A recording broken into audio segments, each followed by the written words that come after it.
오늘의 구약 도서 리뷰. 구약에 나타난 하나님의 고통이라는 책입니다. 자, 번역본이기 때문에 제가 원서와 번역본을 같이 가지고 와봤습니다. 자, 그런데 번역본과 원서를 보면 약간 오잉 이런 느낌이 좀 들죠? 자, 오른쪽이 이제 원서인데 원서가 굉장히 단순합니다. 빨간색과 검은색과 하얀색 이렇게 있는 그런 책인데요. 왼쪽에 있는 번역본은 약간 이제 색감이 좀 다르죠. 색감이 좀 다르고. 자, 그럼 이렇게 약간 디자인적인 차이가 있을 때 저는 좀 궁금하잖아요. 아, 그럼 또 출판사에 물어봐야 되겠죠. 그럼 왜 이렇게 좀 표현을 하셨습니까? 혹시 제가 이렇게 느낀 바가 있는데 그게 좀 맞습니까? 라고 여쭤봤더니 그게 또 어느 정도 맞닿아 있는 부분이 있었어요. 일단 자, 여기 얼굴 부분이 있잖아요. 지금 여기 이렇게 얼굴 부분. 자, 이렇게 얼굴 부분이 뭔가 사람의 얼굴과 그 다음에 또 다른 뭔가가 이렇게 약간 겹쳐 있는 듯한 느낌이 좀 있어요. 얼굴과 얼굴을 약간 반씩 맞대고 있는 느낌? 그래서 요 금색처럼 한 부분이 아마도 하나님을 표현한 게 아닐까라고 생각했는데 출판사에도 그렇게 맞다라고 생각합니다. 아, 그렇게 말씀해 주셨습니다. 그래서 보시면 여기도 하나님의라고 써 있는 부분이 이제 색깔이 여기와 똑같죠. 하나님이 인간과 거의 맞닿아서 인간이 느끼는 고통을 하나님도 느끼신다라고 하는 것을 디자인적으로 좀 표현한 것 같습니다. 네. 그리고 여기 약간 여기 입 모양 요것도 약간 지금 요 입 모양은 여기 있는 시들지 않는 소망 출판사의 로고와 상당히 좀 비슷해 보이죠. 예. 그래서 이런 걸 통해서 하나님이 느끼는 고통 자체가 뭔가 인간과 맞닿아 있구나라는 걸 좀 설명해 주는 듯한 약간 이런 느낌이 좀 있고요. 자, 그리고 여기 요 표시도 있잖아요. 여기. 요 표시는 우리가 태그 같은 거 걸 때 띄어쓰기가 되지만 이렇게 붙여 있는다는 의미에서 요걸 쓰잖아요. 그래서 하나님과 고통을 떨어뜨려 놓지 않고 이게 하나님의 고통을 마치 연결하는 듯한 어떤 느낌을 주기 위해서 아마 이것도 표현한 것으로 좀 생각이 듭니다. 제 생각에는요. 근데 그에 반해 어쨌든 이 원서는 상당히 단순한 것으로 우리가 확인할 수 있습니다. 자, 이건 지금 딱 제목만 봤을 때 하나님의 고통을 우리가 구약에서 어떻게 발견할 수 있는지 그 내용을 다루고자 하는 책으로 보입니다. 자, 여기 저자가 말하고 싶어하는 핵심, 저는 서론에서 그걸 많이 찾는데 서론에 보면 이런 내용이 있습니다. 교회가 하나님을 오해해왔던 이유는 일정 부분 구약이 하나님을 군주의 이미지로 묘사하기 때문이기도 하다. 그러나 그 원인의 대부분은 하나님이 사실은 고통받는 분이자 인간이 겪는 고통스러운 상황 속으로 깊이 들어와 그 상황을 품는 분임을 바르게 제시하지 못한 학자들의 소홀함 때문이다. 자, 결국 이 내용 안에서는요. 하나님을 군주의 이미지로만 구약에 있다는 것을 설명해 왔고 그 외에 하나님의 이미지를 잘 설명하지 못했기 때문에 우리가 하나님에 대한 오해를 가지고 있다. 자기는 그 오해를 풀어나갈 거다. 이런 의지를 가지고 있다라고 볼 수 있는 것이죠. 자, 저가 굉장히 하고 싶은 말이에요. 하나님이 공의와 정의의 하나님. 여기에 되게 뭔가 집중해가지고 하나님은 폭력적이에요. 하나님은 매정한 분이에요. 이런 이야기를 구약을 공부하는 저에게 굉장히 많이 이제 하셨던 이야기 하셨던 분들이 많았는데 이걸 좀 어떻게 해결해 드려야 되는데 구약에도 엄청난 하나님의 사랑의 모습이 있는데 이걸 어떻게 설명할까? 이런 고민 지점이 있었는데 자, 이걸 우리 이 저자가 똑같이 생각했고 그걸 이 책에서 아주 정확하게 보여줬다라고 소개할 수 있을 것 같습니다. 자, 목차를 보면 이렇습니다. 1장부터 10장까지 있고요. 서론, 그 다음에 2장, 3장, 4장 이렇게 쭉 나눠져 있는데 지금 보니까 지금 몇 개 좀 이렇게 봐도 좀 묶이는 게 보이죠? 자, 이렇게가 좀 묶일 것 같고 목차가 비슷해 보이잖아요? 이렇게 좀 묶일 것 같고 자, 이런 느낌이 있는데 자, 어떤 좀 내용을 다루고 있을지 구체적으로 들어가 보겠습니다. 자, 서론, 하나님은 어떤 분인가? 자, 이 하나님 어떤 분인가를 생각해 보면 신론처럼 보이잖아요. 신론. 자, 조직신학 또는 교의학에서 이렇게 신론, 기독론, 성령론, 교회론 막 이런 걸 이렇게 다루거든요. 그래서 조직신학에서 다루는 신론인가 이런 느낌을 가지고 제목을 딱 보고 접하고 딱 들어갈 것 같은데 교의학에서 다루는 신론이라기보다는 구약성서를 전공한 구약학의 전문가 입장에서 구약성서에 나타난 하나님은 어떤 분인가를 좀 설명하는 것 같아요. 물론 조직신학과 교의학에서도 성경을 기반으로 해서 설명을 하지만 약간의 느낌 차이가 조금 있는 것 같아요. 어쨌든 구약학자가 본 신론 이렇게 표현해야 될까요? 우리 추천사에도 그렇게 표현해 주신 분이 계셨는데 약간 그분의 표현을 빌리자면 그렇게 좀 설명하는 느낌이 이 1장에 있습니다.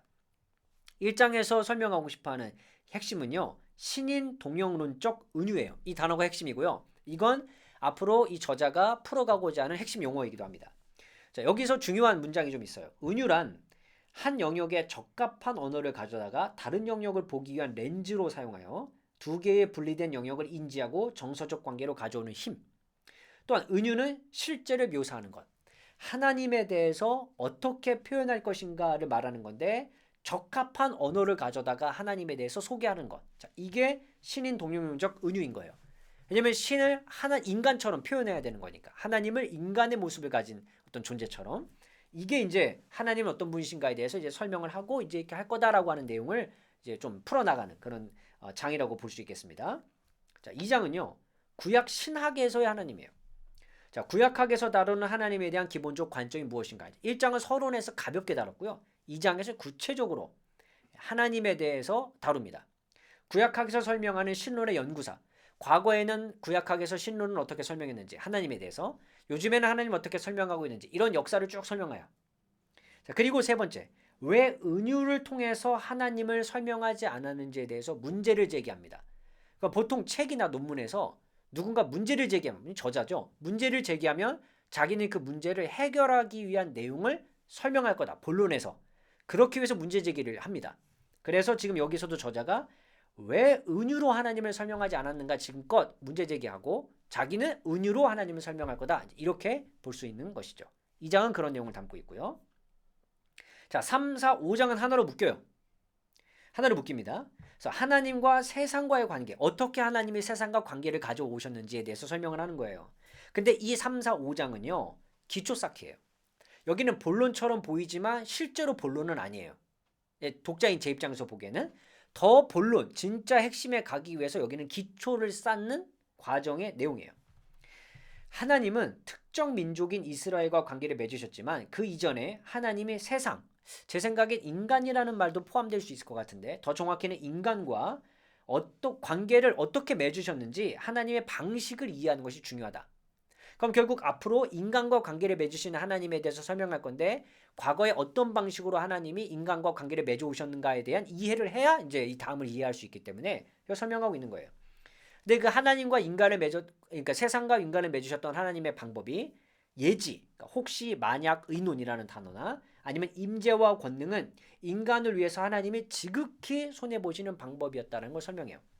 저는 이 혹시 만약 이런 단어를 굉장히 좋아합니다. 이 구약 성경에서 이 말이 나온 이 본문을 보면 굉장히 정말 은혜로워요. 그래서 뭐 제가 좋아하는 히브리어 울라이 혹시 아니면 미유대야 누가 알겠느냐 이런 말들 보면 정말 굉장히 은혜로운데 그걸 여기 지금 이 저자가 다 다뤄주고 있습니다. 그러니까 이 방식 자체가 이런 용어가 쓰여져서 인간과 관계를 맺으신 것 자체가 하나님이 정말 손해보시는 방식이에요. 이건. 그걸 이제 이 3, 4, 5장에서 이제 설명을 하고 있습니다. 자, 그런데 지금 보시면 여기 3장은 세상, 그 다음에 여기 4장, 5장은 세계 이렇게 번역을 했잖아요. 이렇게 좀 다르죠? 이제 원서를 보니까 이 세상 세계가 다 같은 말이에요. 월드라는 단어인데 왜 번역을 조금 다르게 했을까 생각해 보면 이거는 아마 번역자가 굉장히 고민을 많이 하셨을 거예요. 왜냐하면 이 본문의 내용, 그러니까 3장이면 3장, 4장이면 4장, 5장이면 5장 전체 내용을 다룰 때 이 문맥 안에서 월드라는 말이 딱 하나의 단어로만 번역할 수 있는 건 아니잖아요. 그 문맥과 내용 등을 봤을 때 더 적합한 언어를 찾기 위해서 굉장히 고민을 많이 했을 겁니다. 그래서 3장을 설명할 때는 세계보다는 세상이란 용어가 좀 더 적합했을 거고 그 다음에 4장과 5장을 설명하기에는 세계라는 단어가 더 적합했기 때문에 그렇게 번역하셨을 거예요. 아마 이건 번역자가 가지고 있는 굉장한 고뇌입니다. 예, 근데 이건 독자마다 나는 여기에 세계가 더 어울린대. 언어를 다 통일하지. 그렇게 보실 수 있어요.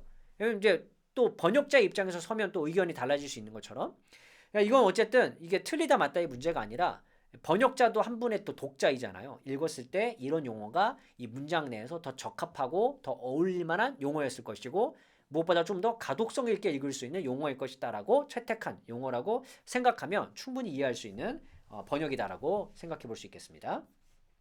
자, 6장은 또 따로 떨어뜨려놨어요.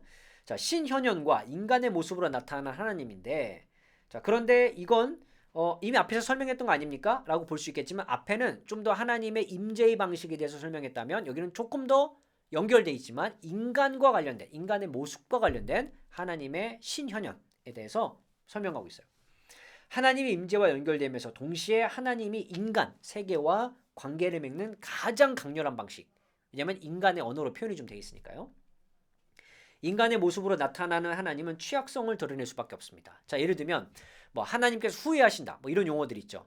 그러면 하나님이 진짜 후회하시는가라고 설명할 때 인간이 생각하는 후회처럼 하나님이 후회하시는가 이렇게 우리가 볼 수 없어요. 그러니까 이 언어 자체로, 인간의 언어 자체로 하나님의 속성 중에 일부를 소개한다는 건 그 자체가 하나님을 제한적으로 볼 수밖에 없는 인간의 어떤 이 판단이 들어갈 수밖에 없는데, 그걸 감수하면서까지 하나님이 인간과 얼마나 밀접한 연관과 관계를 갖고 계시는지에 설명하는 수단이거든요, 이게. 그래서 그 단어에 너무 우리가 매이면 안 됩니다. 너무 매이면 안 돼요. 그 언어 자체로 표현됐다는 게 하나님의 굉장히 이거 도전인 거예요, 제가 봤을 때. 근데 그런 어떤 마음과 그런 용어들을, 그리고 이런 내용들을 잘 이렇게 뭔가 설명을 한 것이 또 이제 이 책이에요. 그래서 그런 오해들을 이렇게 잘 풀어내 줄 수 있습니다. 자, 7, 8, 9장은 연결되죠. 여기가 핵심이에요. 신인 동용론적 은유, 가장 학자가 설명하고 싶어 했던 방법이죠. 이걸 통해서 7, 8, 9장을 설명합니다. 이 부분을 설명하기 위해서 1장에서 6장까지 있었던 거예요. 하나님이 인간과 관계를 맺는, 또는 인간을 향한 행동에 가장 큰 취약성을 드러낼 수 있는 것이 고통이라면, 하나님께서 인간이 느끼는 그 고통을 공유하고 계시다면, 그 말을 들은 우리는 어떤 느낌을 가지게 될까요? 하나님이 내가 느끼는 고통을 함께 느끼고 계신다. 이런 모습들은 우리가 바로 십자가에 달리신 예수 그리스도를 생각할 수 있겠지만, 당연히 그렇게 동의하지만 동시에 우리는 이미 구약성경 안에서도 이런 하나님을 볼 수 있다는 겁니다.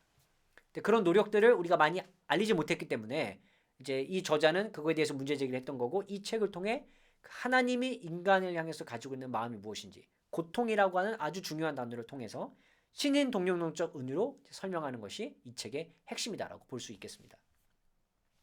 10장은요, 예언자, 신현현, 그리고 하나님의 고통을 한 번 더 설명하는데, 이게 뭐냐면 하나님의 말씀과 그 마음이 예언자들의 삶을 통해서 이게 체현된 건데, 예언자들의 삶을 통해 하나님이 인간을 어떻게 사랑하시는지가 어떻게 표현됐는지를 또 보여주는 거예요. 예수님하고는 좀 달라요. 다르지만 그 인간, 하나님의 부름을 받은 그 예언자를 통해서 얼마나 하나님의 사랑이 표현되고 있는가 볼 수 있는 게 10장이에요. 예언자들의 모습, 그들의 삶, 그들의 메시지를 통해서 드러난 것 또한 인간을 향한 하나님의 고통이다라고 저자는 정리를 합니다. 그러니까 이렇게 놓고 보면 구약의 생각보다 상당히 많은 부분이 인간을 향한 하나님의 사랑, 근데 여기 고통으로 표현된 거죠. 그것을 표현하는 내용들이 너무 많다는 거예요. 너무 많다는 거예요. 그래서 이 책은 너무 그래서 의미가 있는 책이라고 소개할 수 있을 것 같아요. 자, 이 책의 특징은요, 멀리 계신 하나님, 또는 강압적이고 폭력적인 하나님, 아니면 정의와 공의만 있으신 하나님, 구약의 하나님이죠. 저 정확하게 말하자면 그 오해를 종식시켜 줄 수 있는 책이다라고 볼 수 있습니다. 그렇기 때문에 하나님과 예수님은 연속선상에 있는 거예요. 예수님만 십자가 위에서 인간의 고통을 공유하고 인간의 모든 죄의 짐을 짊어지고 가신 분이 아니라, 그 고통은 이미 구약 성서에 나타나는 하나님도 공유하고 계셨다는 겁니다. 그래서 하나님과 예수님이 같은 분이신 거죠. 그리고 그 하나님의 사랑이 인간의 모습으로 와서 완전히 극적인 사랑으로 표현된 게 이제 예수님이시고요. 그런 내용을 이 저자도 말하고 있습니다. 인간을 위해 신이 고통을 받는다는 이 단일 주제, 그거를 가지고 쓴 가장 교과서 같은 책입니다. 교과서 같은 책은 이 안에 다 담겨 있다는 이야기예요. 이 한 권이면 됩니다. 구약의 하나님이 인간을 얼마나 사랑하시는가, 그걸 느끼고 싶으시다면 물론 성경이 충분하지만 바로 이 책 한 권이면 됩니다. 자, 하지만 저는 비평을 또 해야만 하겠죠. 자, 비평은요, 7, 8, 9장만 요약이 있어요. 다른 장에 요약이 없습니다. 그러면 결국 핵심이 7, 8, 9장이라는 것을 우리가 이해할 수 있습니다. 하지만 7, 8, 9장은 읽기만 해도 되게 은혜가 돼요.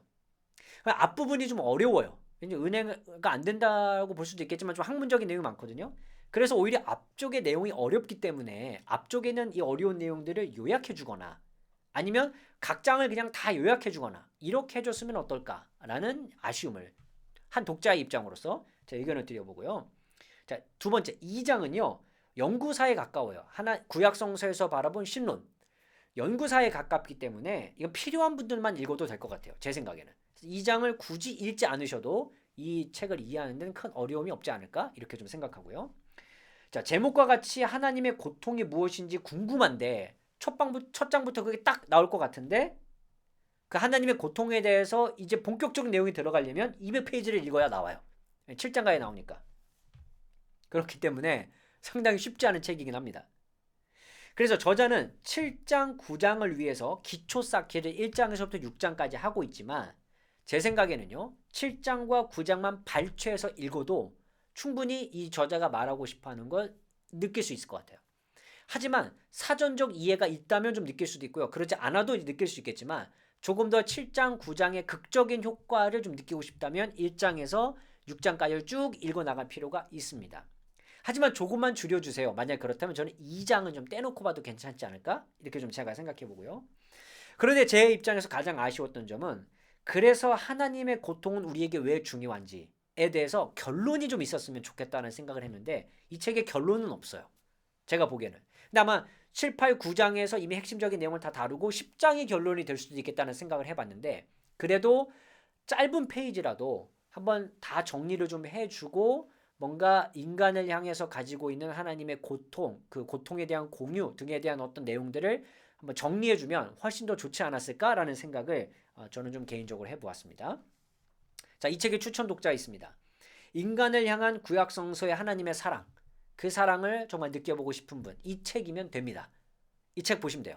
근데 앞에부터 보기에 너무 어렵다. 그럼 말씀드린 것처럼 7, 8, 9장을 먼저 읽으시고 충분히 거기를 읽으시고 그 다음에 앞으로 돌아가셔도 괜찮다라고 저는 생각합니다.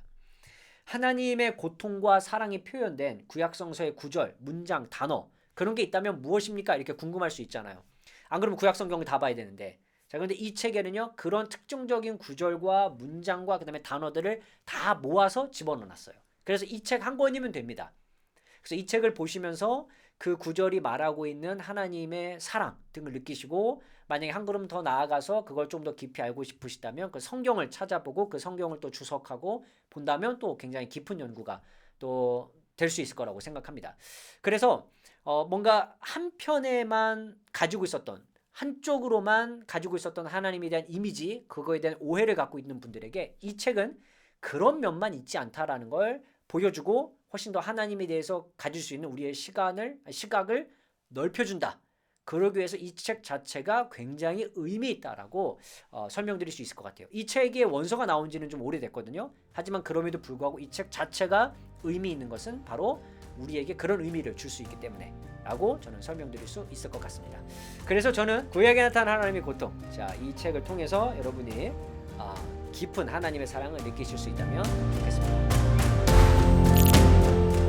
오늘의 컨텐츠가 도움이 되셨다면 유튜브 멤버십이나 네이버 프리미엄 컨텐츠 오늘의 구약 공부를 구독하신다면 구약을 더 깊이 배우실 수 있습니다.